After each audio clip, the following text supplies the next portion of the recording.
자, 안녕하세요. 북스원 카페 여러분. 자, 오늘은 저번 시간에 이어가지고 만국공법 관련된 내용을 이제 진행을 해볼게요. 몇 페이지 펴보시냐면 140페이지 펴보세요. 예, 140페이지. 자, 만국공법 관련된 내용인데 이 만국공법은 이제 요번에 조미수 통상조약의 시험 문제 나왔던 거죠. 요 내용이. 그래서 이 당시 이 만국공법은 국제법이라는 의미로 이제 통하게 되는데 요 이 만국공법에 의해서 이제 서양 제국주의 국가들 또는 동아시아 각국 간의 어떤 조약을 맺을 때 만국공법을 내세워 갖고 이제 맺었어요. 그래갖고 이제 이 만국공법을 내세워서 조약을 맺고 그 있는 것들인데 이 만국공법은 종전에 이제 동아시아 국제 질서를 바탕으로 했던 조공채권 관계와 좀 다르게 형식적으로 상당히 평등한 관계를 강조를 하고 있죠. 예. 그렇지만 그 내시를 보면 이렇게 이제 그 문명국, 문명국, 미개국 이렇게 서열해 갖고 불평등한 어떤 국제 질서를 또 반영하기도 했다. 이렇게 이제 보시면 될 것 같아요. 그래서 이 만국공법을 받아들일 때 이제 뭐 일본이나 그다음에 이제 중국이나 우리나라 각각 다르게 이제 받아들이죠. 자, 그러면 관련된 이제 내용을 볼게요. 자, 거기 자료 1번 보면 만국공법 관련된 내용이 있어요. 사조 내용이 있는데 아까 언급한 것처럼 원래 만국공법은 그 중국인 선교사가 아니 중국인 미국인 선교사가 쓴 그 책이에요. 국제법을 이제 쓴 책인데 그 당시에 국제법이라는 용어가 지금 없었기 때문에 대개 보면 이제 그 당시에는 국제법이라는 용어가 등장하기 전까지는 이 책 이름이 이 만국공법이 그 당시 서양식 국제법이라는 의미로 쓰이게 되었어요. 예. 자, 그래서 이제 내용을 보면요. 자, 아편전쟁 이후 중국에서는 세계지리 등을 소개한 해국도지, 연항지락이 편찬되었고 국제법의 원리를 담은 만국공법이 번역 출간되었다. 자, 이 책은 조선과 일본에도 전해져 서구의 국제법을 인식하는 데 큰 도움을 줬다. 자, 그럼 만국공법의 국제질서는 어떻게 설명하고 있는가? 이렇게 보면요. 자, 만국공법은 자료 1번 같이 그 근대 주권 간의 대등한 관계의 국제질서 기본을 제시했다. 근데 이건 겉으로 이제 표면적으로 보이는 거고요. 실제적으로는 모든 나라들 문명국, 반문명국, 미개국을 서열하고 이들 간의 불평등한 국제 질서를 당연한 것으로 보는 차별적 인식을 갖고 있다. 자, 이때 그 이렇게 나누는 기준이 있죠. 이런 나누는 기준은 누구 입장에서 본 거야? 서양의 입장에서 본 거죠. 서양의 기준에 따라서 이렇게 나눠지는 거고 불평등한 국제 질서는 뭘 의미하는가? 제국주의 중심의 어떤 국제 질서, 제국주의 국가 중심의 국제 질서를 반영하고 있다. 이렇게 보시면 될 것 같아요. 자, 그래서 이제 동아시아 각국이 이 만국공법을 어떻게 받아들였느냐 이렇게 좀 보면요. 자, 동아시아 국가들은 만국공법을 받아들여 정치, 법률, 제도, 수익과 외교 통상 등에 활용했다. 자, 근데 청나라는 이제 그 당시 좀 약간 그 만국공법을 받아들이는데 상당히 좀 뭐냐면 소극적이었죠. 왜냐면 그러니까 중국은 예전부터 어떤 그 중국 중심의 어떤 중화 질서를 강조했잖아요. 예, 그래서 중화 질서는 중화와 국, 그러니까 중국과 그런 책봉국 간의 어떤 이제 상하 질서를 강조하는 건데 이 만국공법은 이 국가 간의 어떤 주권 국가 간의 평등을 강조한 거거든요. 그러다 보니까 이제 청나라는 이 만국공법을 그냥 대외관계 실무 지침서 정도만 뭐냐면 판단을 했어요. 그리고 원래는 이제 이 만국공법이 처음에 이제 발될 때는 그 한자로 적혀 있거든요. 중국어로. 근데 실제적으로 이 만국공법은 중국에서 많이 읽지는 않았어. 예. 그래서 한 200부 정도만 팔려 나갔고 나머지는 오히려 일본에서 많이 팔렸어요. 일본은 딱 눈치를 챈 거죠. 이걸 들고 올 경우에 만국공법을 이용할 경우에는 중국과 대등한 관계를 이제 뭐냐면 맺을 수 있고 그리고 또 통해서 조선의 개항을 또 정당화시킬 수 있다. 이번에 시험 문제 나온 강화도 조약에 나온 내용 있죠. 그래서 그 강화도 조약에 보면 조선은 자주국이다 이런 말 있죠. 이런 것도 다 만국공법의 어떤 법적 근거를 두고 있는데 자 그래서 이제 일본을 보면은 자, 일본은 서구와 맺은 불평등 조약을 대등한 조건으로 개정하고 근대 국가 체제를 갖추기 위해선 만국공법을 적극적으로 참고했죠. 그리고 중국 중심의 어떤 국제 질서를 거부하며 조선의 개항을 정당한 논리로 활용하였다. 자, 조선에서도 일본의 조선 침략을 비판하고 주권을 수호하기 위해서 외교 활동의 근거로서 만국공법의 논리를 활용했고, 특히 만국공법의 국외 중립 조항에 관심을 가지고 이를 활용하고자 했다. 자, 여기에 대해 국외 중립 조약은 우리가 이제 알다시피 중립화론이나 그다음에 너일 전쟁 때 여러분들 일어날 때 일본과 러시아가 싸울 때 우리가 중립을 선언했잖아요. 물론 뭐 일본 개 무시했지만, 네. 자, 이런 것들을 이제 뭐냐면 연결시켜서 보시면 될 것 같아요. 자, 그러면 밑에다가 이제 거기 보면 이제 만국공법에 그 중국 쪽 반응 관련된 내용이 있어요. 좀 보면, 자, 만국공법의 핵심 논리는 주권 국가들 상호 승인을 형성된 국제사회에서 국가의 의상과 권리 및 의무는 평등한 것이다. 자, 이는 자신을 천하 유일의 종주국이라고 자처하고 나머지 국가를 모두 그 번속국이나 외의로 간주했던 중국인의 천하관에서 수용하기 어렵고요. 그러다 보니까 이 만국공법이 한문으로 만들어졌지만 처음에 번역본으로 나왔지만 실제로는 300부 정도 조차 제대로 반포되지 못했다. 이렇게 보시면 될 것 같아요. 자, 그 다음에 이제 사회진단을 볼게요. 사회진단. 사회진단은 여러분도 알다시피 제국주의 국가가 이제 자신의 침략 행위를 그 뭐냐면 정당화시키기 위해서 제시했던 이론이죠. 그래서 그 뭐냐면 찰스 다윈의 어떤 이론, 생물학적 진단을 그 사회적 진단으로 바꿔갖고 이제 했던 건데, 적자 생존이라든지 자연 도태 뭐 이런 개념들을 이제 인간 사회에도 적용을 어, 개입을 했던 그런 그 논리가 사회진단이잖아요. 이 사회진단론은 그 당시 중국이나 일본이나 우리나라나 뭐 베트남이나 이 동아시아 국가에 다 받아들였어요. 물론 이제 받아들인 의미가 좀 다르긴 하지만, 그래서 그걸 이제 입각해서 뭐 근대화 발전 같은 걸 꾀하려고 했고, 그래서 약간 문제가 있죠. 왜냐하면 사회진단론 자체가 제국주의 논리인데 제국주의 침략을 받으면서 또 제국주의 침략을 받으면서도 그 제국주의 논리를 받아들였던 거예요. 예. 자, 그래서 이제 이런 내용들이 있는데 좀 볼게요. 그 밑에는 이제 각국의 이제 뭐냐면 사회진단 관련된 내용이고요. 그럼 내용을 보죠. 자, 만국공법에 나타난 국가의 서열화는 사회진단론에서 영향을 받았다. 자, 그래서 이제 이 사회진단은 동아시아에서도 우리도 힘을 길러야 된다는 자강운동 논리를 수용하게 되죠. 그래서 우리도 당하지 않으면 힘을 키우고 그 힘을 바탕으로 해서 옆날 치자. 그런 논리를 이제 제시를 하게 되는데, 자, 제국주의 국가들은 자신들의 식민지 지배 정책을 반문명국가 미개국을 그 문명화를 이끄는 선의 정책으로 합리화시켰죠. 이게 이제 뭐냐면 그 세계사에서 얘기했던 백인의 짐이라는 거죠. 하나님의 명을 받고 백인들이 짐을 짓고 미개한 종족들을 계몽시켜준다. 네, 이런 걸로 합리화시켰죠. 또 국가 간의 약육 강식을 자연스럽게 사회 형상이라고 이제 주장을 하죠. 그래서 이제 이때 이제 일본에서는 이 사회진화론을 어떻게 이제 받아들였냐, 이렇게 보면 대표적인 이제 사회진화론자들이 누구냐면 가토 시노유키라는 사람이 있어요. 자, 이 가토 시노유키 그 내용은 그 위에 있죠. 자, 그래서 가토 시노유키는 서울 열강보다 열등한 일본의 당면과제는 자유와 인권 같은 인간의 기본권 확인한 것이 아니라 국민국가 확립만 돼 있다고 주장했다. 자, 이를 위해서는 청왕에 대한 충성과 애국심을 강조하여 일본 제국주의화를 지지했다. 그래서 청왕한테 충성을 해서 청왕을 중심적으로 해갖고 근대를 시킨 다음에 이걸 바탕으로 제국주의 국가로 뭐냐면 나가자, 이렇게 주장했던 것이 가토 시노유키의 주장이에요. 자, 그럼 일본과 달리 식민지가 될 위험에 있었던 중국과 조선에서는 사회주의는 어떻게 인식하여 받아들이는가? 자, 청과 조선의 사회지도자는 자본주의적 문명화 활동의 국가의 부강당면 가제를 생각했다. 자, 청과 조선의 지식인 중에는 열강의 침략 행위를 문명국가의 정당한 권리로 보기도 하였고요.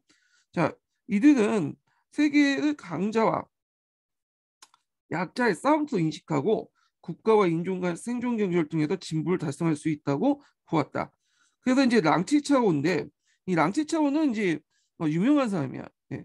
그 예전에도 시험 문제 나왔죠. 은빈 신무진호. 요번에 이제 이용장 관련된 문제 나올 때도 랑치차오 관련된 글을 따가지고 시험 문제 냈어요. 랑치차오를 이제 연구하시는 분들이 좀 많나 봐요, 우리나라에. 그래서 랑치차오는 중국의 서양의 어떤 사회 과학을 많이 수용을 했어요. 사회학이나 뭐 정치학 이런 것들 많이 수용을 했는데, 그래서 이제 이 사람도 같이 사회 지도론도 같이 수용했죠. 그래서 랑치차오는 사회 지도론을 범법 자강운동 논리로 활용했고요. 조선의 예국개몽운동가 등 실력 양성 운동을 펼칠 때 사용했다. 이렇게 보시면 될 것 같아요. 자, 그러면 이제 거기 이제 사실 이해에서 이제 좀 내용을 볼게요. 사회지도는 제국주의 시대에 활용했던 인식이 특이었다. 자료 2를 참고하여 동아시아 삼국의 지식인들이 근대화의 문명을 근대화를 추구한 까닭을 살펴보자. 자, 그 일본은 국민국가 확립을 목적이 있었고 청과 조선은 국가의 부강을 위해서 사회지도를 받아들였다.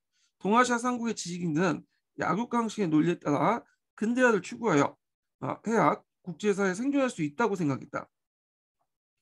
자, 그래서 사실 이해치면 만국공법과 사회지도론이 동아시아에 끼친 영향을 정리해보자. 자, 만국공법은 모든 나라를 문명국, 반문명국, 이개국으로 나눠 불평등 국제 질서를 정당화시켰고요. 사회지도론은 이제 세계를 강자 약자의 싸움터 인식하였고 국가와 인종 간의 생존 경쟁을 통해서 진보를 달성할 수 있다고 봤다. 자, 그 다음에 이제 근대 지식이 확산해가지고 관련된 내용인데, 요게 신문과 관련된 내용이에요. 그래서 신문 관련된 내용에서 예전에 한번 우리는 한국사에서 시험 문제 나왔죠. 구한말에. 그래서 뭐 대한매일신보 같은 것들이 나왔죠. 자, 그러면 이제 관련된 내용을 볼게요. 신문은 국내 소식을 알려주는 새로운 통로였다. 근대 신문은 동아시아 삼국의 지식인들에게 세계 소식을 접하고 국가 정책을 토론할 기회를 제공했다. 각국은 자료 1번 같이 정부 차원에서 관료의 소식을 전하는 간보와, 자, 정부 차원에서 이제 그 소식을 전하는 간보를 한성순부가 대표적인 거죠. 그다음 민간인을 독자로 한 산업화된 신문을 발간했다. 신문을 운영하기 위해서 구독료 및 광고 수입이 중요하기 때문에 자료 2번 같이 신문 광고도 등장하였다. 그러면 이제 각국의 신문은 무엇을 중요하게 보도했을까? 이렇게 보면, 자, 청에서는 조계진 상하이에서 영국인이 참관한 신부가 흥미로운 소식을 신속하게 보도하여 독자를 끌어모았다. 서구적인 어떤 근대 개혁을 추진했던 반복 자강 세력들은 그 당시 이제 신문과 잡지를 창간하여 후원하면서 개혁의 필요성을 강조했고요. 자, 일본은 신문 발간의 검열, 발행 금지 같은 구제 정책을 폈기 때문에 정치와 여론보다는 사건, 사고 및 통속 연예 소설과 같은 오락 시설을 주로 전하는 신문이 많았다. 그럼 왜 이런 것들을 했냐? 검열, 발행 금지 이런 것들을 이제 한 게 그 신문지법 때문에 그래요. 신문지법은 왜 나왔냐면 그 앞에서 제가 이제 설명했던 자유민권운동하고 연결됐죠. 이 자유민권운동자들이 그 당시 자기 의견을 이제 전파하는 수단으로서 그 신문을 많이 이용했어.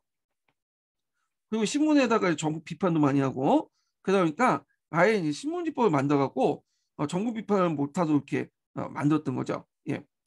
자, 그래서 지금도 있지만 이제 일본에 보면 요미우리 신문이나 아사히 신문 같은 유명한 신문도 있죠. 그래서 청일전쟁과 너일전쟁 당시 일본의 정성 소식을 상세히 보도하면서 독자층을 넓혔고요. 하지만 주간지 헤이미 신문처럼 너일전쟁에 반대하며 평화를 주창하는 언론도 있었다. 그리고 조선 정부는 이제 한성신문이나 우리는 뭐 독립신문 이런 것들은 뭐 각자 보시고, 자, 그 다음에 부국강병을 위한 기초형 근대학교를 볼게요. 자, 요거는 이제 좀 약간 정근대 시대의 교육하고 좀 다른데, 정근대 시대의 교육은 관료 양성이라든지 과거 시험 합격의 목표를 했잖아요. 근데 이제 개항 이후에는 교육의 목표가 달라졌어. 그래서 국민들에게 어떤 기초적인 교육을 제공해주고, 그다음에 각 분야의 전문가를 키우는 데 목적을 두고 있죠. 예. 자, 그러면 이제 관련된 내용을 보면 일본은 메이지 유신 이후 변혁과 납세와 함께 교육을 국민의 3대 의무로 규정을 했고요. 그래서 이제 1번은 자료 3-1번 같이 교육 치원은 좀 외워두세요. 자, 이거는 이제 항제권, 아니 청구권을 강조하는 내용을 담고 있죠. 그래서 교육의 목적을 청강 중심의 가족적 국가관과 충의 가치관을 국민에게 주입하는 데 밝혔다. 자, 이에 이제 소학교에서 의무 교육을 확대했고, 그래서 소학교 취학률이 70% 넘었고, 그 다음에 이제 그 고등교육 도쿄대학, 일본에 이제 제국대학이 7개가 있어요. 국가에서 만든 제국대학이 7개 있는데 5개는 이제 그 일본 국내에 있었고, 2개는 해외 시민지에 있었죠. 3개인가? 3개다. 그러니까 4개는 일본 그 국내에 있었고, 3개는 해외 시민지에 있었는데, 대만에 있는 거, 서울에 이제 경성제국대학, 안주에 있었죠. 예. 하여튼 그 외에도 이제 여러 지방대학이 성립됐고요. 자, 청에서는 청일전쟁이 패배한 이후에 교육을 통해 근대 지식의 습득이 강조됐다. 그래서 최고 교육기관이었던 국자금을 대체한 새로운 경사대학사. 이 경사대학사는 유명하죠. 이게 이제 나중에 이제 뭐냐면 오늘날 북경대학이 된 거죠.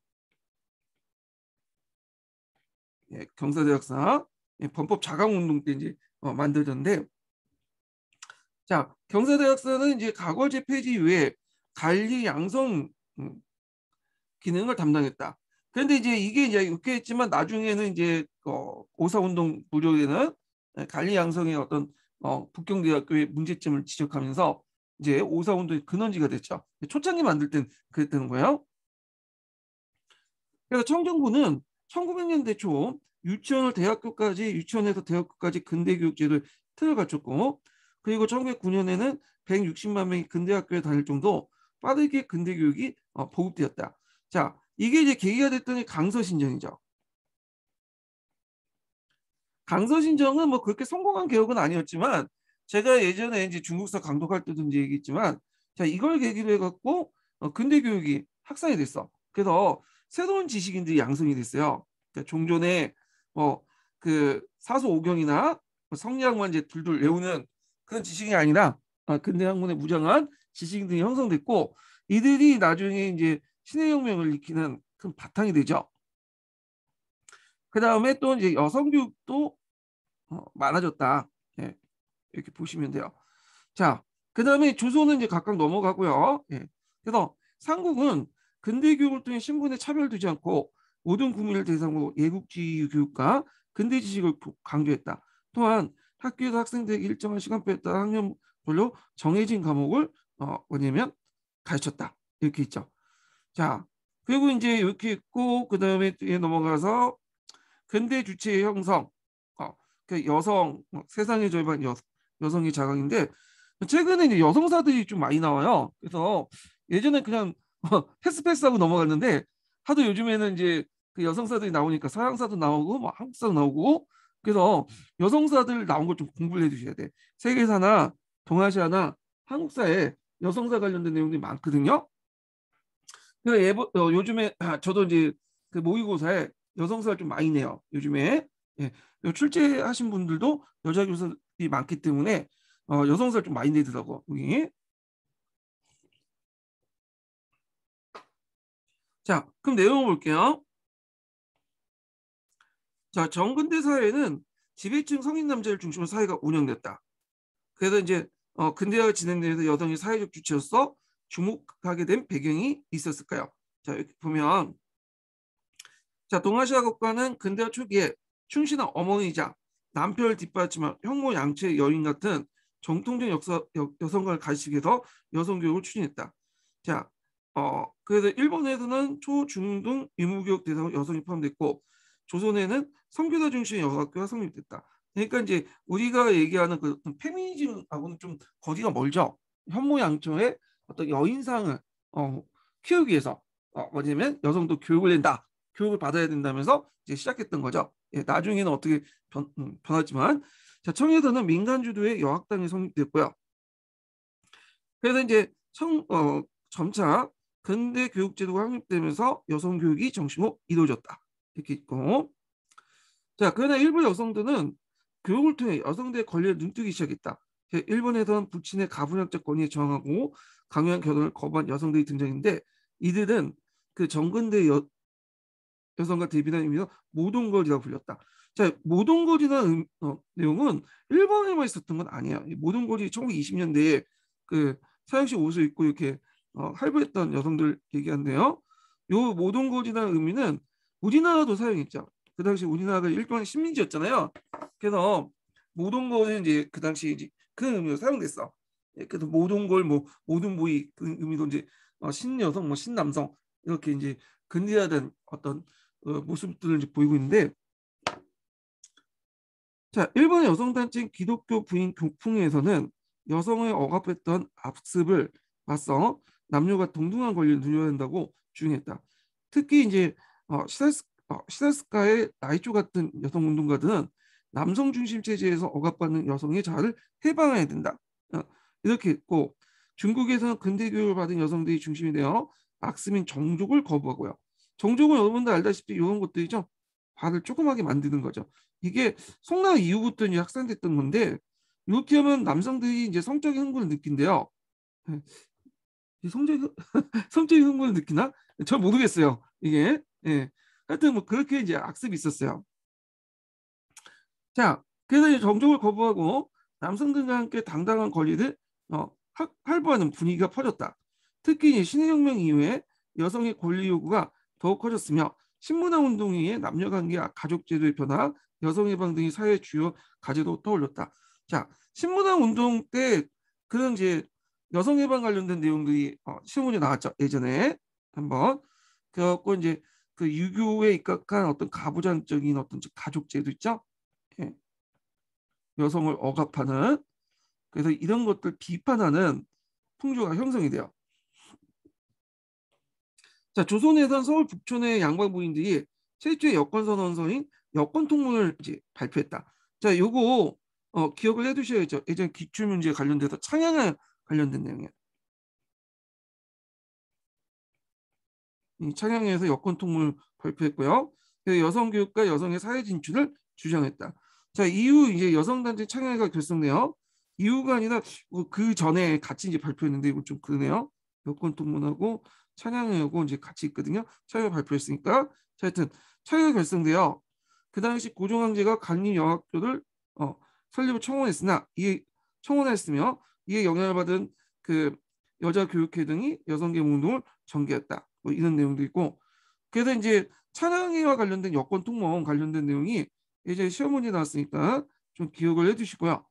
자, 그 다음에 이제 근대 성공장 청년 해갖고 이제 내용들 보는데 잡지에 관련된 내용이에요. 예. 자, 내용을 보면 정통사회에서 청년은 단순히 젊은 또는 젊은 시절의 뜻을 뜻하는 말이뿐 특정 세대를 뜻하지 않은데 1900년부터 청년은 근대 교육을 배운 지식인들의 배운 지식을 백성에게 전하는 이상적인 국민으로 주목받았다. 특히 한국과 중국의 청년들은 개인으로 확보한 자의식을 갖춘 근대적인 동시에 국가 민족을 이끌어낼 집단이라는 의식을 가지게 되었다. 예. 그래서 1910년대 일본으로 유학한 한국 학생들은 자유 2-1번처럼 잡지를 발간하여 예, 학지강이라는 잡지죠. 그래서 그 도쿄의 조선 유학생 학우에서 그 발간한 잡지인데, 자, 민족의 독립과 자주 근대화 주장을 방을 내놨고, 자, 중국에서는 자료 2-2번 같이 신청년 요건 꼭 기억을 해두셔야겠죠. 예, 요거는 신문화 운동하고 관련돼 있죠. 한번 읽어볼게요. 1915년 청두슈, 한자음은 진독수. 예, 그러니까 상하에 처음 발행된 청년 잡지에서 이 청년 잡지는 신청년 나중에 개명을 했죠. 자, 기성 세력이 가졌던 희망을 포기하고 수가 많이 늘어난 청년과 학생들에게 새로운 중국의 미래를 만들어낼 책임과 기대를 부여했다.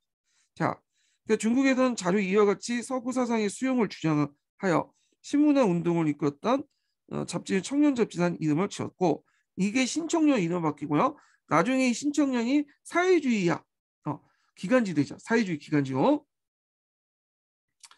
자, 그 다음에 이제 넘어가서요.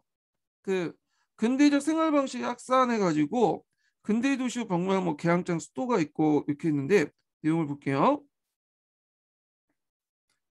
자, 동아시아 삼국의 개항장은 어떤 공통점이 있을까요?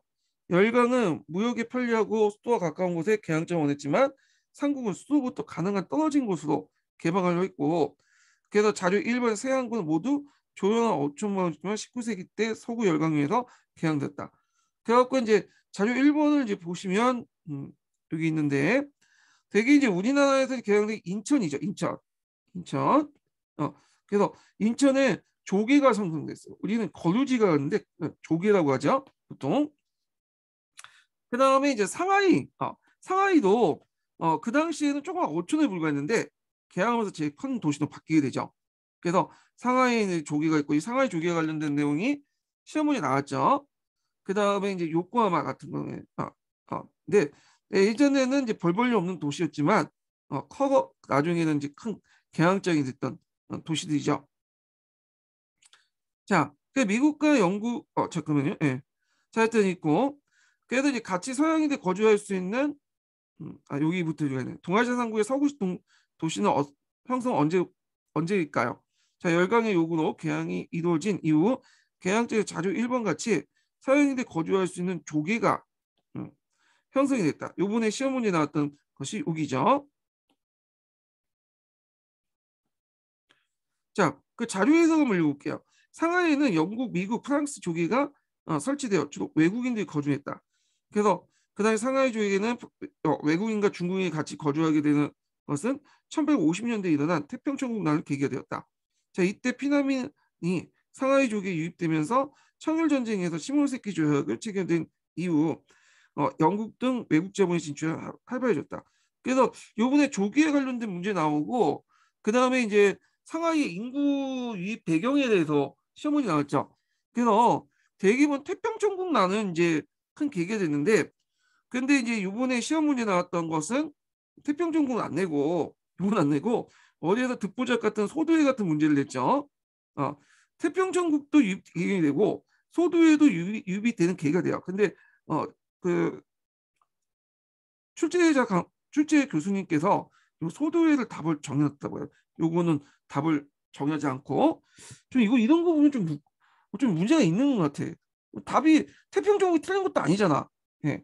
그런데 교수가 지멋대로 그런 식으로 답을 정해놓으면 문제가 있는 거죠. 이거 누가 맞추려고 내는 거 될지 모르겠는데 이런 식으로 답을 낸고 그래놓고는 자기 그 가르쳤던 그 학생들에게는 이런 것들을 이제 가르친 거겠죠. 소도회가 이렇게 하고 그런 것들.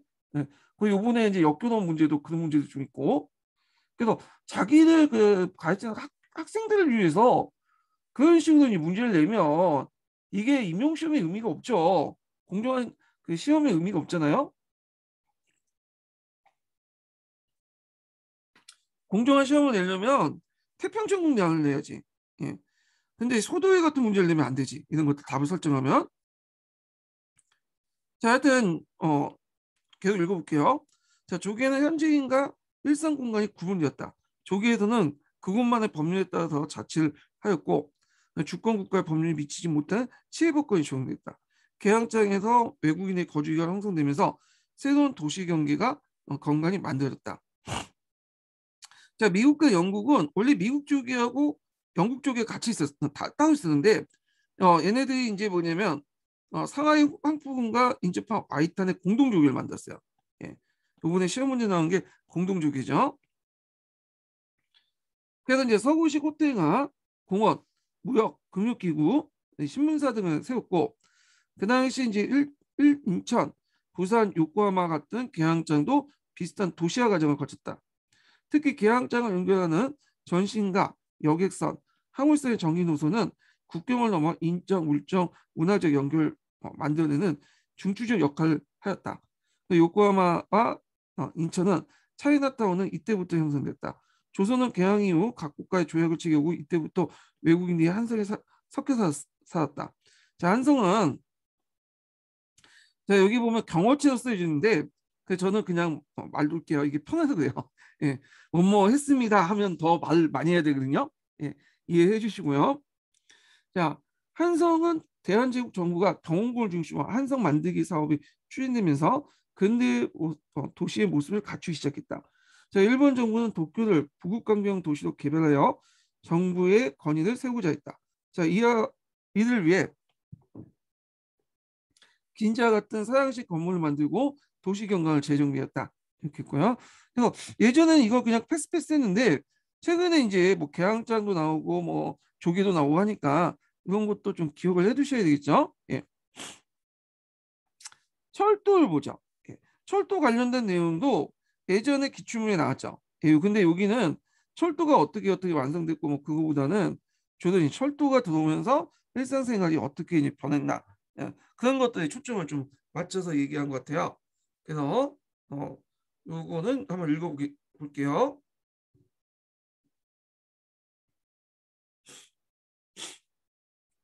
자, 철도는 1825년 영국에서 최초로 만들었는데 청과 일본에서 1870년에 철로가 부서되기 시작했다. 일본에서는 도쿄와 요코하마 사이에 처음으로 철도가 개통되어 도보로 10분간 걸렸던 거리를 53분 만에, 10시간 걸렸던 거리를 53분 만에 도착할 수 있었다.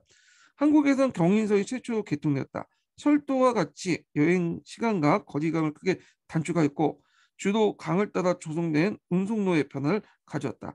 강경총량이었던 하얼빈과 조용한 농촌이었던 대전은 철도가 개통되면서 교통의 중심지로 발전됐다. 그래서 이 대전은 예전엔 조그만 동네였죠. 예, 농촌 동네고 원래는 공주부에 속했던 지역이에요. 이 지역이. 근데 이게 이제 철도가 들어서면서 그 당시 이제 뭐 경부선과 호남선의 교차로 역할을 하면서 커지게 되죠. 예. 자, 그 다음에 이제 이처럼 철도는 교통생활에 큰 이익을 주었는데 왜 동아시아 국가에서는 반대했을까? 보면 자료 3번에서 이제 같이 조선에서는 일본이 철도를 건설하면서 주변 토지를 약탈하니까 의병들이 철도 공사장을 공격하기도 하였고 청에서는 풍수를 해치고 조상이 잠든 무덤을 소란하겠다고 비판을 받았고 일본은 에서 국방 문제와 외국인들 경제 문화적 침투로 우려하는 목소리가 높아졌다. 왜냐하면 이제 철도를 만들어 놓으면 이 철도가 이제 신속하게 운반할 수 있기 때문에 일본의 병력을 신속하게 운반할 수도 있지만 이동시킬 수 있지만 이 철도를 이용해 갖고 또 적이 장악해서 철도 장악해서 또 도쿄나 주요 도시 공격할 수 있겠죠. 예, 이런 것도 이제 그 목소리가 높았던 거죠. 자, 청해선 철도 부서에 둘러싼 논란이 거듭되다가 1980년대 양극파에 의해서 철로가 부살되기 시작했습니다. 자, 그러나 어, 정부와 민간 모두 필요한 자본을 조달하는 능력이 없어 서구여강의 자본과 기술을 끌어들일 수밖에 없었다. 자, 일본 정부는 철도 건설을 심사 1905년에 철도가 동서 강통되었고 청일전쟁에 승리한 일본은 식민지인 타이완의 수도 남북을 관통하는 철도를 완성을 했고요. 그 다음에 조선에서도 철도 부속을 맹세해 경인선을 부속하고 너일전쟁 와중에 그 경부선 경의선을 부속했고 경부선 경의선을 부속했고 너일전쟁이 끝나면서 예전에 시험 문제 나왔지만 포츠모스 조약으로 장충과 대전까지 동촌철도 지선을 확보했다. 자, 요게 시험 문제 나왔죠.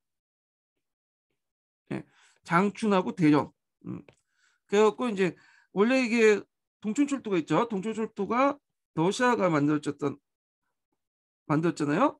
근데 이 동쪽 지선으로서 이게 있는데 여기에 지선이 이제 장춘하고 그 단행까지야. 요동반도 끝까지. 그래서 이제 여기가 나중에 남만주 철도라고 부르죠. 우리가 알고 있는 안봉선도 간도협하고 유명한 안봉선도 이 남만철도의 지선이에요. 지선. 예, 여기. 그래서 안봉선은 안동 오늘은 요동이죠. 요동하고 요양 그 하고 그 봉천을 잇는 그런 거죠. 그래서 요양이 난다. 제가 말 잘못했는데 당동이죠. 당동. 예, 말 잘못. 당동하고 봉천을 잇는 그 지선이죠. 이 지선. 자, 그 다음에 이제 이로써 이제 일본, 조선, 만주를 연결한 철도는 그 만주 침략의 발판을 마련하였다. 예.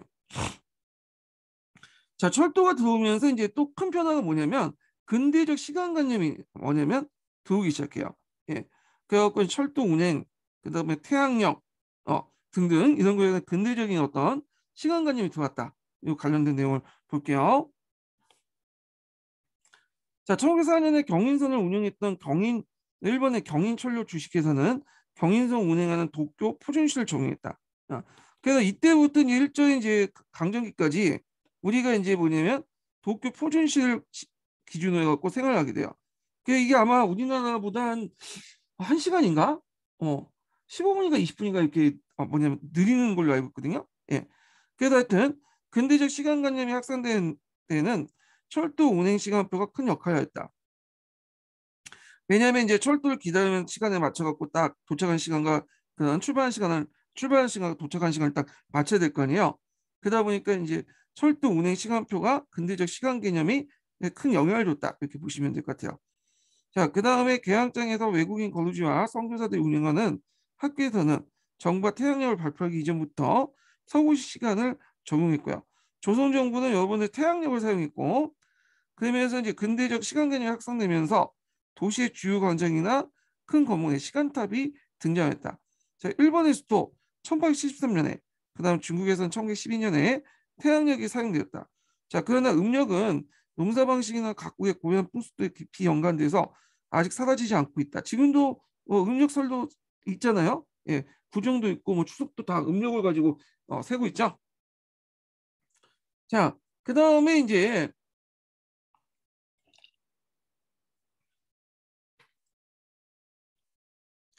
뒤에 넘어가서요. 자, 제국주의 침략 전쟁과 민족 운동을 이제 볼게요. 음. 자, 이거는 일본이 이제 중국이나 우리나라를 어떻게 공격했는가, 네, 요 관련된 내용인데 한번 보죠. 앞에서 좀 했긴 했는데 여기에서는 한번 또 금속걸 기준으로 좀 볼게요. 자, 대일본 제국 헌법이 공포되면서 이듬해 11월에 제국의회가 개최됐다. 자료 1번에서 제1의 제국의회에서 발표된 일본의 대외 방침이다. 국가의 독립을 유지하려고 한다면 주권선만 수호하는 것은 충분하지 않다는 말을 무슨 뜻일까? 그래서 자료 1번은 조선이 일본의 이익선 영역에 있음을 명확히 했고, 그리고 장차 조선을 둘러싼 러시아 충돌을 예상하고 있다. 자, 여기에서 이제 이 사료 자체가 좀 시험 문제 나올 것 같은데, 주권선하고 이익선을 좀 개념을 좀 파악을 해두시면 될 것 같아요. 주권선은 일본의 영역이죠. 일본이 공식적인 영역이고, 이익선은 일본의 영역을 벗어나서 그다음 영토를 벗어나서 일본이 이익이 되는 선이야. 이게 이제 여기서 말하는 거는 조선을 의미하죠. 1890년이니까. 그래서 일본의 이익을 확보하기 위해서는 그 당시 조선을 먹어야 된다. 뭐 이렇게 있는데, 근데 이런 개념이 좀 상대적이고 항상 변화가 일어나요. 예를 들어 이제 나중에 들면 조선이 일본 땅으로 통합되잖아요. 그러면 조선은 이제 주권선이 되는 거고요.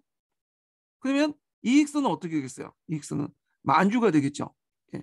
그다음에 얘네들이 이제 만주를 장악하니까 만주는 이제까지는 주권선이 되는 거고, 그다음에 얘네들이 또 이익선 어떻게 중국 내지까지 들어가는 거죠. 그래서 주권선 이익선이 이제 왔다 갔다 이제 변화가 일어났지만 하여튼 이런 것은 다 이제 일본의 어떤 침략 정책, 침략 어떤 정책을 반영을 하고 있죠. 자, 하여튼 내용을 보면요. 일본은 이러한 대외 방침을 토대로 제국주의 침략에 길을 나섰다.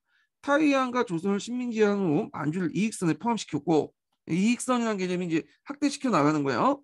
그 다음에 만주 사변으로 만주를 차지한 다음에 중국 본토를 이익선을 삼았죠. 자, 한편 러일 전쟁 당시 일본은 백인종 러시아에 대응해서 항인종이었던 동아시아 국가들이 일본을 중심으로 연대한다는 동양평화론을 주장했는데, 자, 이 동양평화를 주장했던 사람이 누구냐면 이토죠, 이토. 그래갖고 이제 안중근이 처음에 이토를 상당히 존경을 했다고 하더라고요. 근데 이토가 한국을 이제 조금씩 먹으려고 하니까 이제 열받아서 이제 안중근이 이토를 쏴버렸죠. 그리고 안중근이 이토와 다른 동양평화론을 제시해요. 자, 요 관련된 내용 제가 한국사 강국 시간 때 했으니까 그 내용 참조를 해주시고요. 그래서 하여튼 일본 애들이 주장한 동양평화는 뭐냐? 네. 이 동양평화론은 조선인과 중국인에 대한 일본의 민족적 우월감을 부추기면서 일본의 동아시아 침략을 정당한 논리로 활용되었다. 그래서 그 안중근의 어떤 동양평화론과는 좀 다른 색깔을 갖고 있다. 이렇게 보시면 될 것 같아요. 자, 그 다음에 이제 그 청일전쟁과 동학농민운동을 볼게요. 이 동학농민운동은 한국사니까 이제 넘어가고 그 과정에서 청일전쟁도 같이 나왔잖아요.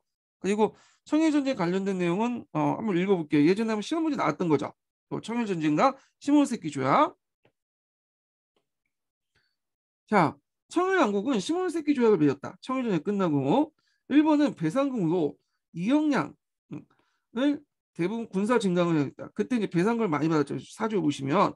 그래갖고 여기 보면 이제 중화공업이라든지 군사력 증강에서 했어. 특히 이제 여기 원래 여기까지 줬는데 먹어야 되는데 강제로 이제 삼국 간섭으로 뺏겼잖아요. 러시아한테요.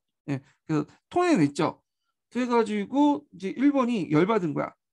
그래서 다음 타켓은 러시아다. 러시아를 뭐냐 깨려면 우리가 군사력을 강화시켜야 된다. 그래서 이 배상금을 받아갖고 군사력 증강을 이용을 했어. 자, 그래서 청일전쟁은 중국 중심의 정통적인 동아시아 질서를 이제 붕괴시키고요. 일본은 타이완을 식민지로 삼았으며 타이완 관련된 시몬세키 조약 관련된 내용은 시험 문제 나왔죠. 여기 그래서 실질적으로 장악한 내용은 타이완 평화제도 뭐 그런 것들인데 자, 그래서 식민지로 삼았으며 제국주의 국가로 변모했다. 그러나 일본은 러시아, 독일, 프랑스의 삼국 간섭으로 결국에 나우트방도를 반환하고요. 그리고 만주 한반도 영향을 받는 러시아와 갈등이 커져갔다. 이렇게 좀 보시면 될 것 같아요. 자, 그 다음에 이제 여기 꼭 너일 전쟁을 보죠. 너일 전쟁. 자, 제1차 영일동맹 이후 한반도 만주를 놓고 일본과 러시아가 경쟁을 벌이는 과정에서 너일 전쟁이 일어났다. 자, 일본은 항해유정서에 대한 대한제국 중지선을 무력하여 한반도를 군사 기지로 삼았다. 항해유정서 예전에 한번 시험 문제 나왔죠. 그리고 러시아와 만주 독점에 반대한 영국과 미국의 지원을 받았다. 그래서 그 당시 영국과 미국은 러시아가 남하하는 것에 있어서 이제 막기 위해서 동아시아 지역에서 러시아가 남하하는 걸 막기 위해서 누굴 이용했어요? 일본을 이용했던 거죠. 예. 그래서 일본이 이제 전쟁하는 과정에서 필요한 전쟁 자금이라든지 그다음에 영국 같은 경우에는 일본한테 군사적 정보도 알려주고 수에즈 운하도 막아갖고 발틱 함대가 여기 지나가지 못하도록 하고 그런 활동을 했죠. 자, 일본은 러시아의 발트 강대를 이제 결파했지만 전쟁 교육이 바닥나고 있었다. 자, 러시아 역시 자국 내 혁명의 기운이 강하죠. 그 러시아를 전쟁을 지속하기 어려웠다. 자, 이때 혁명이라는 것은 여러분도 알다시피 뭐와 관련된 거예요? 네. 제1차 러시아 혁명을 얘기하죠.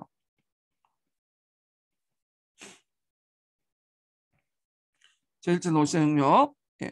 그래서 피해 인류의 사건을 해갖고 이제 일어난 그 혁명이죠. 결국 양국은 미국의 중재로 포츠모스 조약을 맺어 전쟁을 마무리했다. 예. 그래서 이 포츠모스 조약도 시험 문제 나왔죠. 예, 요 내용 미국의 중재로 너일 전쟁을 이제 근데 포츠모스는 여기 지역 명칭인 것 같아요. 예. 그 러시아에 대한 이제 그 일본의 지도 보호 감리를 승인한다.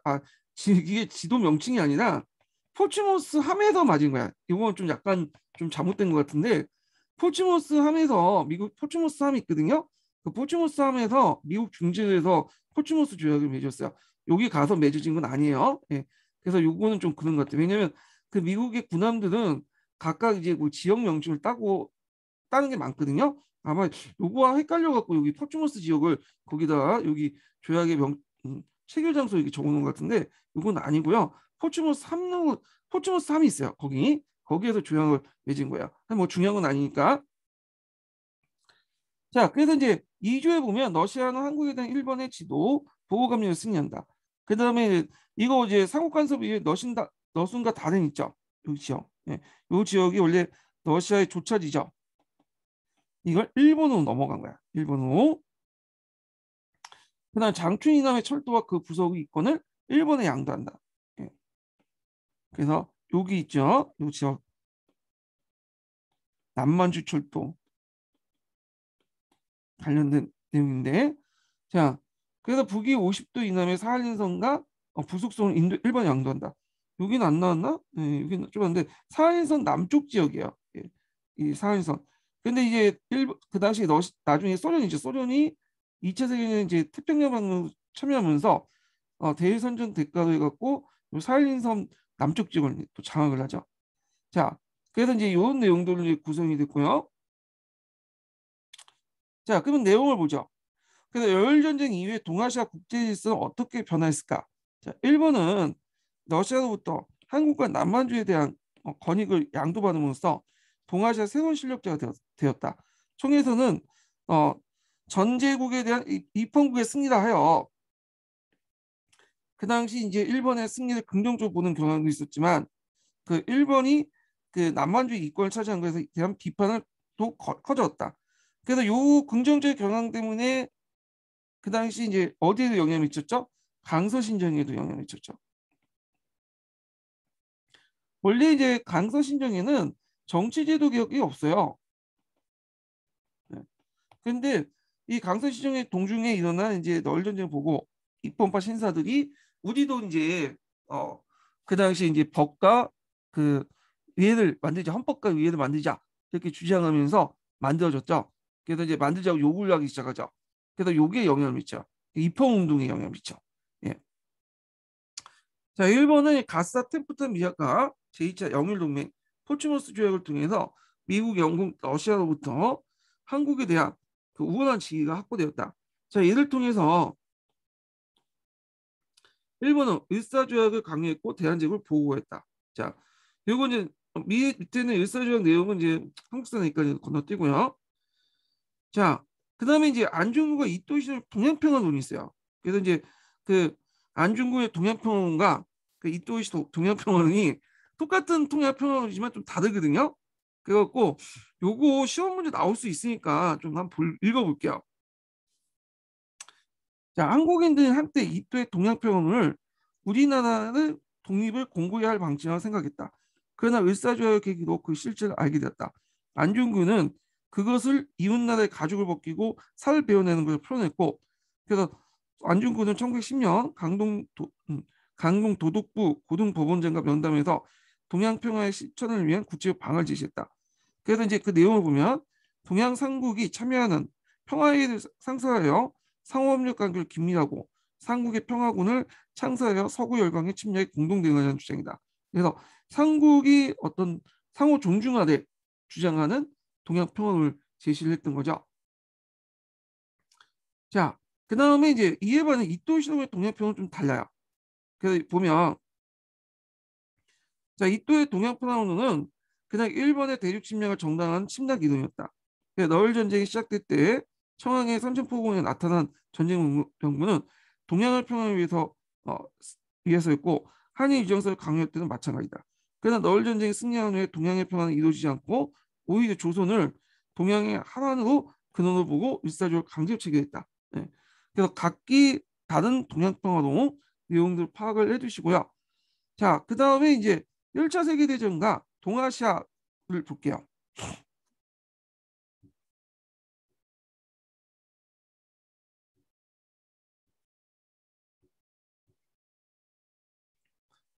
자, 여기 보면 이제 내용 보면 자, 1차 세계대전이 일본 경제에 어떤 영향을 미쳤는가 이렇게 보면 여기에도 이제 볼 수 있듯이 1차 세계 이전까지는 일본이 비리비리한 국가였어요. 근데 1차 세계대전 이후에는 이게 경기가 상승했죠. 여기 예, 전쟁 기간 동안 왜냐하면 그때 이제 그 아시아에 있었던 유럽의 자본들이 쫙 뭐냐면 물려나고 그 자리를 공백 상태를 일본이 지었어. 그래서 1차 세계대전 때 상당히 일본은 경제적인 어떤 부흥을 이뤘죠. 예, 수출 그 뭐냐면 상당히 이제 뭐냐면 번성을 하고 근데 문제는 1차 세계대전 끝난 다음에 유럽이 이제 뭐냐면 다시 부흥하니까 다시 이제 유럽에서 이제 그 동아시아 쪽으로 이제 진출하고 하니까 수출이 격감을 하고요. 수입이 초과해. 그래서 이때 이제 뭐냐면 뭐가 일어났냐면 전시공황이래요. 전시공황. 그래서 이 전시공황이 이제 그 1920년대 20년에 일어났던 건데 이게 이제 그 관련된 전시공황이 일어났다. 이렇게 보시면 될 것 같아요. 자, 그러면 이제 내용을 볼게요. 자, 일본은 서구 열강을 대신해 중국 시장을 장악했고 연합군으로부터 군수물자를 주문을 많이 받아 자주 일본같이 중국에 대한 수입을 충분했다.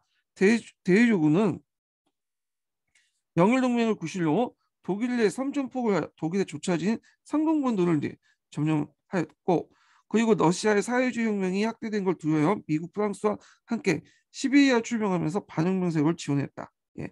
그때 이제 반혁명 세력은 백군을 얘기하죠. 예. 적백 내전이 있었잖아요. 1915년 일본은 중국 정부에 자료 이봉 같이 21개조 구성된 요구사항을 제시했다. 유명하죠. 이거 좀 기억을 해두시고, 제가 이제 동아시아 그 사를 보는 동아시아사 읽을 때 읽었어요. 이 부분은.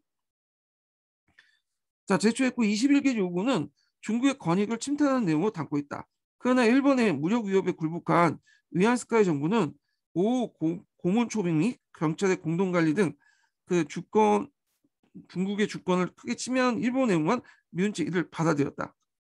자, 전후에 이제 개최된 파리 강화회에서 중국 정부는 21개조 요구가 일본의 강압으로 체결된 것을 무효라고 주장했다. 회의 참가국들은 중국의 주권을 인정했으나 상동반도에 된 일본의 이권도 인정했다. 이에 반발해서 이런 것이 중국 오사운동이 났죠. 그리고 중국 정부는 베르사유 조약을 거부했고요. 미국은 이제 중국 문제 열강 대사의 세력군을 조정해서 그 워싱턴 회의를 소집했죠. 그래서 이 워싱턴 회의 때 뭐냐면 21개조 요금이 철회되죠. 예. 그래서 이제 이게 이제 내세웠던 거가 문호개방 정책이죠. 미국이 예전에 내세웠던 존 헤이가 내세웠던 이 문호개방 정책이 반영됐고요. 그리고 문호개방 정책이 미국의 이제 대중국 정책이 공식적으로 인정받게 돼요. 이 정책을 통해서. 그래서 이 워싱턴 회의를 통해서 미국은 미국 중심의 어떤 한태평양 국제 질서를 만들려고 하죠. 그 일본 세력을 견제하고. 자, 그 워싱턴 회의 이후에 이제 동아시아 국제 질서는 어떻게 바뀌었을까? 자, 중국은 치해복권 철폐와 간세자주권 확보 등을 주장했지만 상동반도 이권만 반환받을 수 있었다.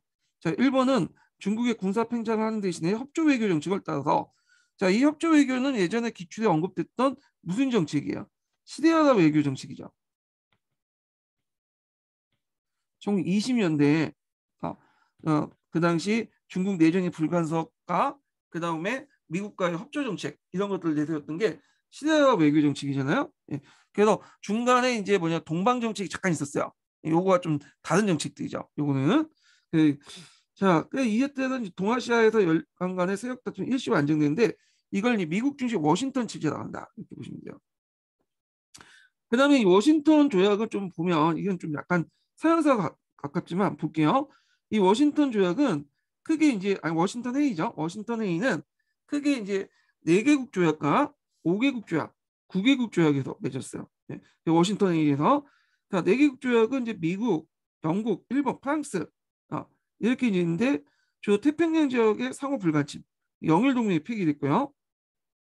그다음 5개국 조약은 군비 축소 조약이야. 예. 그래서 주력한 비율을 줄였죠. 그래서 미국과 영국을 기준으로 해서 3대 3대 1 이게 잠깐 7대 7대 3대인가? 예, 7대 7대 3대 1.5 잠깐 말했대. 예. 3대 3대 2대 이거다. 예. 다시 얘기할게요. 비율이 미국 영국 기준에 3이 되고 얘가 2가 되고 그 다음에 1 되는 거야. 예. 그래갖고 이제 일본이 좀 약간 손해를 보긴 했는데 근데 일본도 거기 동의했어요. 왜냐면 요때 주력함이라는 것은 지금 항공모함이 아니에요. 항공모함은 그때 만들려고 이제 할 참이 없고 그때 주력함은 야마토 같은 전함이었어. 네, 전함. 그 당시에는 해군력을 이제 측정하는 기준이 전함이었거든요. 그래서 거함 거포가 해갖고 이제 큰 전함을 이제 만들어가지고 그걸 바탕으로 해갖고 그 해군력 기준에 삼았거든요. 근데 이 전함은 유지비도 힘들고 많고요. 그다음 유지비 많이 들고 만드는데 힘들어. 그러니까 그 당시에 경제 상황이 별로 안 좋았던 상황이기 때문에 일본도 물려놨죠. 네, 그래서 3대 3, 3대 2대 1대 1 비율로 해서 미국, 영국, 그다음 일본, 이탈리아 이런 식으로 해갖고 나눠가게 되는 비율을. 그래갖고 이제 그 있고 이 주력함 다음에 보조함이 있어요. 그러니까 이제 전함 밑에 있었던 함들이 있는데 이걸 이제 정했던 비율은 런던 군축회담이죠.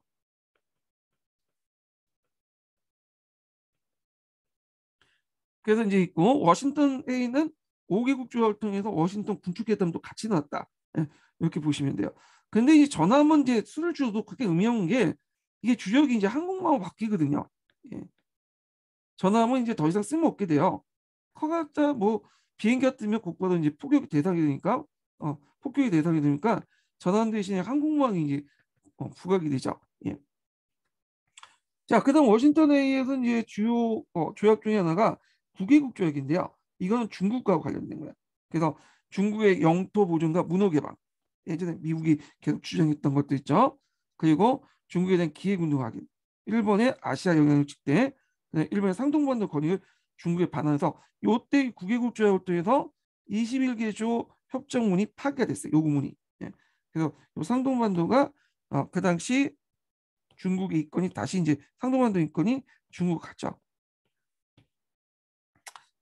자, 그래서 이제 이런 내용이 있고요. 그 다음에 이제 어, 이렇게 보면 오사운동을 좀 볼게요. 오사운동. 3.1운동 한번 각자 보시고 오사운동을 볼게요. 오사운동. 자, 중국은 신해혁명이 이후 대총독이 된 위안스카의 독재로 공화제가 유명무실했다. 청주시는 이날 문제점의 근원을 뭘로 봤냐면 유교로 봤죠. 그래서 자료 3번 같이 중국의 정통적인 유교관을 노예적, 보수적, 퇴행적으로 비판했다. 그는 1915년 청년 잡지를 펴내면서 민주주의와 과학을 옹호하는 신문화 운동을 전개했고요. 그래서 이제 신문화 운동, 오사 운동에 어떤 영향을 끼쳤을까? 그래서 파리 강화에서 일본의 21개조 요구 철회에 상동 건립 반의 요구가 거부되었던 소식이 알려지자 신문화 운동에 영향을 받은 베이징 대학생들은 조약 조인 거부, 매국노 처벌 등 요구하면서 수업 거부에 들어갔다. 자, 학생들의 투쟁은 전국 각지의 대대적인 지지를 받았다. 결국 중국 대표단은 강화 조약 조인을 거부했다. 자, 오사 운동은 중국 민중의 어떤 집권자로서 권리를 요구해 이들 자신이 힘을 달성한 최초의 경우였고 중국 오사운동을 거치면서 국민의식이 형성되어 대중들 사이의 국민과 수입의 열망이 높아져 갔다. 이렇게 보시면 되고요. 그 밑에 보면 이제 오사운동에 참여 민중들이 있어요. 천안문 광장에 모이고 있죠. 그래서 예전에 제가 중국사 강의할 때 이제 얘기했지만 천안문 광장은 굵직굵직한 사건이 많아요.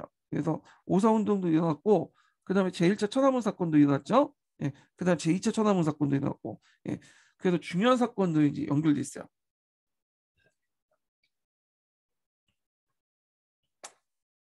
자, 그래서 이제 이렇게 있고 그 다음에 이제 1차 국공합작 이제 들어가기 전에 잠깐 이제 오사운동 관련돼서 신문화운동 관련된 내용을 좀 읽어볼게요. 거기 미대에서 예. 몇 페이지 펴보시냐면 144페이지 펴보세요.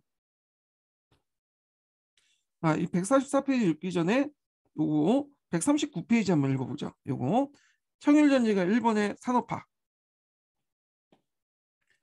청일전쟁 때 이제 끝나고 나서 시몬세키 조약 때 청나라부터 많은 배상금을 받았잖아요. 네, 요 관련된 내용인데 자, 일본은 시몬세키 조약에 따라서 청나라부터 거액의 전쟁 배상금을 받았다. 자, 이것은 일본의 4년치 국가재정보다 많은 액수였다. 일본은 대부분 이제 배상금 대부분 군비 증강과 관련된 사업에 투자했고 또 배상금을 야타 그 철조소와 철도 건설, 전신 사업 등을 투입하면서 산업자금을 활용했다. 그 결과 일본은 중공업 중심의 산업화가 진행되면서 자본주의 경제가 비약적으로 발달됐다. 예. 요해서 청일 배상금 사용량도 그때 만든 제초소 관련된 내용이죠. 자, 그다음에 그 포츠모스 조약을 이제 중재한 미국을 볼게요. 자, 미국은 널 전쟁을 마무리하기 위해서 러시아, 일본을 적극적으로 중지했다. 일본의 요청을 받아들여 러시아 강화를 권고했고, 그리고 이제 그 러시아, 일본 대표가 참여한 강화회담을 미국의 한국 해군 항공이 항구인 포츠모스에 개최했으며 이게 맞나? 포츠모스 개최가? 하여튼 제가 나중에 찾아봐서 다시 얘기할게요. 이게 항구가 아니라 함에서 개최했던 걸 제가 알고 있는데, 예. 자, 하여튼 이를 기념하는 엽서까지 발행하였다. 자, 이렇게 미국이 포츠모스 조약을 체결 깊숙이 관여한 이유는 일본을 이용해서 동아시아의 러시아에서 견제하게 한 거죠. 예.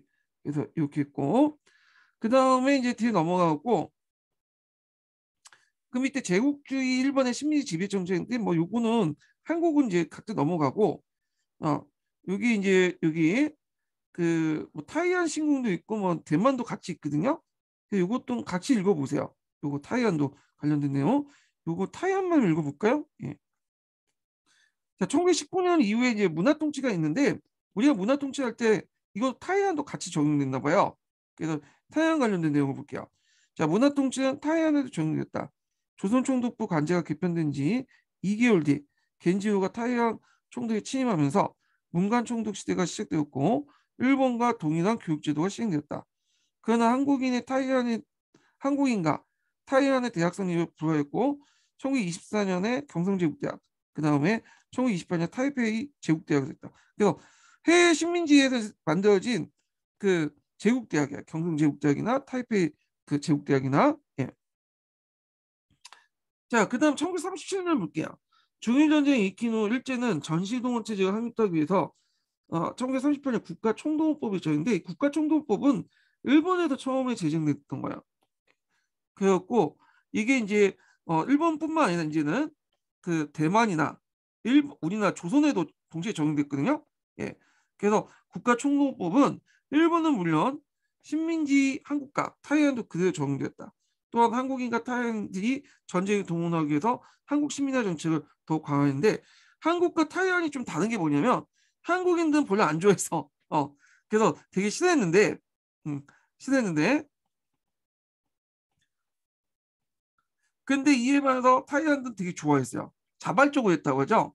얘네들 어쩔 수 없이 끌려갔는데 타이완들은 일본에 대한 이미지가 상당히 좋아요. 타이완들이. 그냥 얘네들 입장 볼 때는 이제 일본이 개화도 시켜주고 근대 학교도 만들어주고 철도도 깔아주고 그래서 상당히 좋은 정책을 많이 했다고 생각했기 때문에 일본이 타이완들이 그 지금 대만에서 일본에 대한 감정이 되게 좋아. 우리나라 좀 약간 달라요. 이거는. 예. 자, 하여튼 이렇게 있고 그 다음에 이제 넘어가서요. 1차 세계대전 관련된 내용 중에 보면 그 밑에 어, 그 러시아 세력을 확대하는 일본을 볼게요. 이건 아마 일본이 이제 그 당시 백군을 지원하기 위해서 시베리아 그 병력을 파견된 관련된 내용인데요.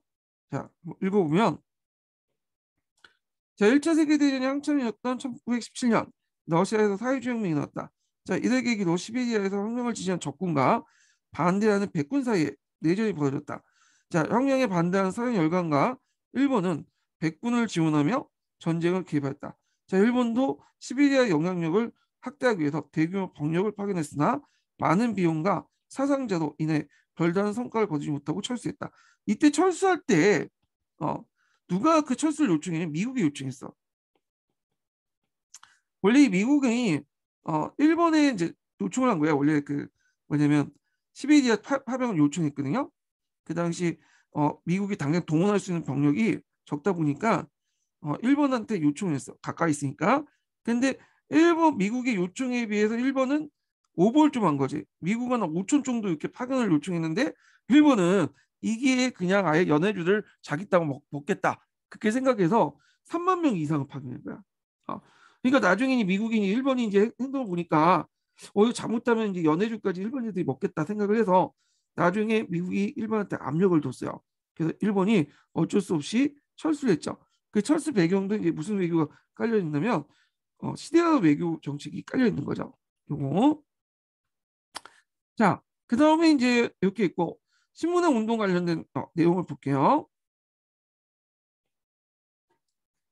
자, 청주시를 비롯한 진보적 지식인들은 신해혁명으로 황제 독재 체제가 무너졌지만 공화제가 유명무실한 것은 중국 사회 각 부분에서 유교적 봉건 사상이 남아있기 때문에 판단했다. 자, 이들은 유교를 무너뜨린 사상혁명을 이루지 못하면서 중국은 사상혁명을 이루지 못하면 유교를 무너뜨린 사상혁명을 이루지 못하면 중국은 영원히 새 사회가 될 수 없다고 여겼다. 그래서 이제 신청년이라는 청년 잡지를 발행하고 신청년 잡지를 발행해서 청년과 학생들에게 유교적 봉건사회를 파괴하고 서양을 모델로 한 신문화 창조할 것을 주장하는 신문화 운동을 전개했다. 이렇게 있고요. 자, 그 다음에 이제 워싱턴 체제에 있는데 이거 한번 또 읽어볼게요. 자, 열강은 워싱턴 회의를 통해서 동아시아 지역에 대한 열강의 이해관계를 조력하고 해군의 군비를 축소했다. 자, 이를 통해 형성된 새로운 국제관계를 워싱턴 체제로 한다. 자, 이에 따라서 일본은 상동반도 이권을 중국에 반환하고 해국력 증강을 제한받았다. 그래서 중국은 주권과 독립을 보장받았지만 관세자유권 항복과 조차지 반환, 치외법권 철폐 등 요구를 관철하지 못했다. 자, 이런 것들은 이제 나중에 1928년 남경 국민정부가 형성되면서 하나하나 이제 뭐냐면 회복이 되죠. 예. 그래서 이제 한편 워싱턴 체제에 대항해서, 그러니까 워싱턴 체제는 여기 정의가 나왔죠. 1921년 11월부터 1926월까지 미국의 워싱턴에 열린 국제회의에서 수립된 독립 동아시아 국제질서 기본 체제. 그러니까 태평양 미국 중심의 태평양 체제 이렇게 보시면 돼요. 예.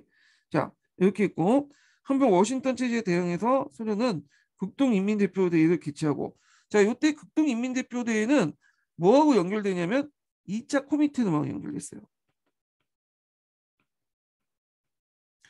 이걸 개최하면서 이제 극동 피압박 민족 문제에 관한 태제를 이제 통과시켰죠.